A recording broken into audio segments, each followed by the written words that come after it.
Bonjour à tous les amis, j'espère que vous allez bien, c'est Hulk et on se retrouve pour une nouvelle vidéo de trading où je vais pouvoir vous présenter à mon sens les 5 meilleurs indicateurs techniques. Ces 5 indicateurs-là, pour moi chaque trader doit les connaître et surtout doit savoir les utiliser parce que ça soit 1, 2, 3 indicateurs, parfois ça peut être implémenté sur notre stratégie et ça peut justement renforcer que ce soit notre win rate, que ce soit notre risque ratio sur les positions prises et que ce soit simplement notre rentabilité. Donc, c'est des outils qui vont nous permettre de mieux comprendre les mouvements de marché et surtout, c'est des outils qui vont nous permettre de prendre des décisions de trading qui vont être plus éclairées et plus cohérentes. Donc, je ne vous fais pas plus patienter, je vous fais juste ma petite pub. N'oubliez pas de liker, partager, commenter cette vidéo et vous abonner à la chaîne. Et surtout, le plus important, de cliquer sur le premier lien en description si vous souhaitez rejoindre ma communauté de trading qui est 100% gratuite et qui va vous permettre de décoller en trading. Bref, on rentre directement dans le vif du sujet. Le premier indicateur technique que je vais vous présenter, ça va être les moyennes mobiles. Donc, pour vous expliquer, pour vous faire simple, les moyennes mobiles, ça va être peut-être les indicateurs les plus utilisés pour identifier une tendance de marché. Donc, ça va être simplement un lissage des prix précédents du marché afin de fournir une moyenne qui va évoluer selon le prix en direct. Donc, au lieu d'avoir directement à analyser des bougies, tout ça va être lissé pour nous permettre de voir la tendance de marché. Donc, comment on peut utiliser nos moyennes mobiles? Donc, souvent, on va utiliser deux moyennes mobiles d'une période différente, donc une rapide et une lente, pour identifier des points de croisement qui peuvent signaler des changements de tendance. Par exemple, une moyenne mobile sur 50 jours qui croise au-dessus d'une moyenne mobile sur 200 jours peut signaler par exemple une tendance haussière. Maintenant, on passe directement au deuxième indicateur technique et celui-ci, je m'en souviens, c'est peut-être le premier indicateur technique que j'ai utilisé dans ma vie. C'est simplement le RSI. Donc le RSI, c'est quoi?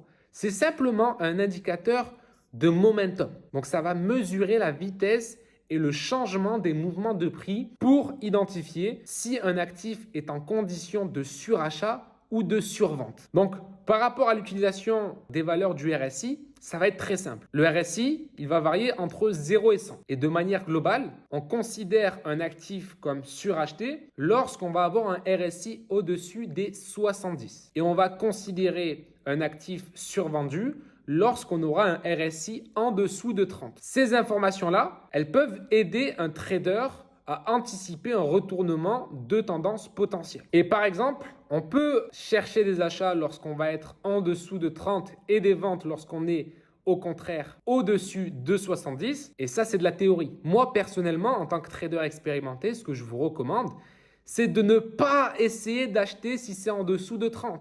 Pourquoi ?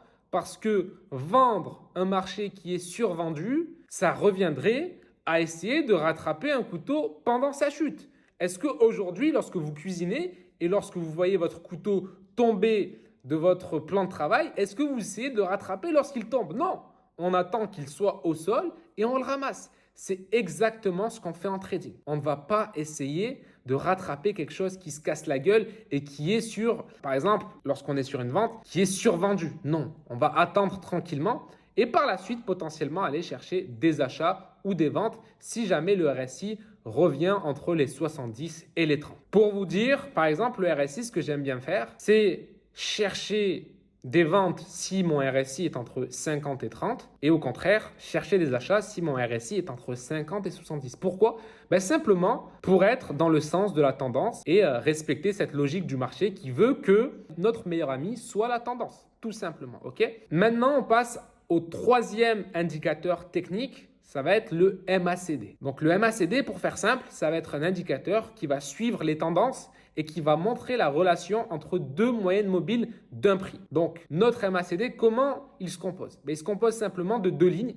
Donc la ligne MACD qui est la différence entre deux moyennes mobiles exponentielles et la ligne de signal qui est, elle, une moyenne mobile de la ligne MACD mais aussi de barres de volume avancées en vert et en rouge. Ok? Également, n'hésitez pas à revisionner cette vidéo plusieurs fois, à mettre des pauses, à prendre des notes pour pouvoir avoir tous ces termes techniques, toutes ces nouvelles définitions bien en note pour pouvoir bien les assimiler et les appliquer par la suite. Maintenant, comment on utilise notre MACD? Donc, généralement, ce qu'un trader cherche à faire, ça va être de trouver des croisements entre la ligne MACD et la ligne de signal afin d'identifier des opportunités d'achat ou de vente. Par exemple, un croisement à la hausse, ça peut suggérer une opportunité d'achat, tandis qu'un croisement à la baisse, ça pourrait être considéré comme un signal de vente. Et cet indicateur-là, ce qui est bien, c'est qu'il est combiné avec du volume. Pourquoi? On a deux types de couleurs rouges et deux types de couleurs vertes. Lorsque notre couleur est foncée, c'est que le mouvement est puissant et solide. Et lorsque notre couleur est claire, c'est qu'on a un momentum qui s'affaiblit. Et ce qu'on peut très bien faire, ça va être de combiner le croisement des deux lignes plus l'affaiblissement du momentum en cours. Exemple, ça croise à la hausse plus une barre de volume rouge clair. Ok? Maintenant, on va pouvoir passer directement au quatrième indicateur, l'avant-dernier de la vidéo. Oui, je sais, la vidéo passe très vite, on est très concis, on essaie d'être le plus efficace possible. On va pouvoir parler des bandes de Bollinger. Ok? Donc cet indicateur-là, c'est un indicateur qui est utilisé pour mesurer la volatilité du marché et définir des niveaux de prix relativement hauts et bas grâce à des calculs précis. Donc, comment aujourd'hui on peut utiliser les bandes de Bollinger? Donc, ce qu'il faut savoir, c'est que les bandes de Bollinger comprennent une moyenne mobile au milieu et deux bandes extérieures qui s'adaptent en fonction de la volatilité. Donc, les prix ont tendance à rebondir entre les bandes hautes et basses de l'indicateur. Et donc, nous, en tant que trader, on peut utiliser ces bandes pour identifier des conditions de surachat ou de survente et surtout des points de rupture potentiels. Pour vous expliquer ça simplement, il faut partir du principe que si on a un prix qui rejette, peu importe laquelle, que ce soit la bande extérieure haute ou la bande extérieure basse, logiquement, le prix devrait aller chercher la bande centrale. Okay? Donc, si on a un prix qui est rejeté par la bande extérieure haute, automatiquement, on va aller chercher plutôt des ventes pour aller retrouver notre bande du milieu.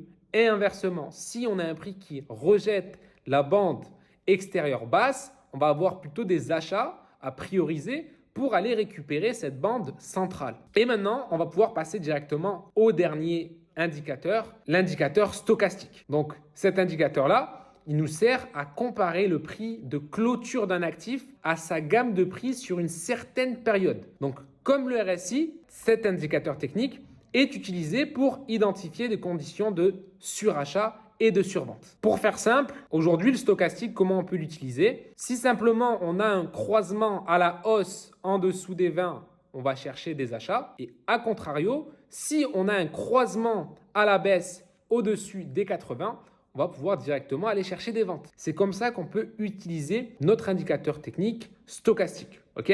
Donc, pour conclure, l'utilisation efficace de ces 5 indicateurs peuvent grandement vous aider dans votre trading. Ça peut améliorer vos compétences de trading. Ça peut vous permettre d'avoir de nouvelles confluences au niveau de votre plan de trading. Mais n'oubliez pas que aucun indicateur n'est infaillible et que ces indicateurs-là doivent être utilisés en tant que confluence qui s'ajoute à votre analyse. Je ne vais pas me positionner en achat juste parce que, par exemple, le RSI est entre les 50 et 70. Non, je vais plutôt avoir d'autres confluences, d'autres aspects qui vont me faire acheter le marché. Ces indicateurs-là, ce sont des compléments, ce sont des choses qui s'ajoutent et qui renforcent votre analyse. Et également, la base, c'est d'avoir une bonne gestion du risque. Ce n'est pas parce que notre analyse nous porte à penser que le marché va monter que je vais mettre all-in. Ce n'est pas parce que j'ai 5 confirmations qui me disent que le marché va monter que je vais prendre un risque trop élevé. La base, ça reste d'avoir un plan de trading qui est détaillé, qui a été backtesté, qui a fait ses preuves et qui se base sur des concepts clés comme le money management, comme la gestion du risque, comme le risque ratio et surtout qui se base sur de la data qui vous montre que votre stratégie fonctionne à travers les mois et les années. En tout cas, merci à vous d'avoir regardé cette vidéo. N'oubliez pas de cliquer sur le premier lien dans la description pour rejoindre mon canal Telegram personnel.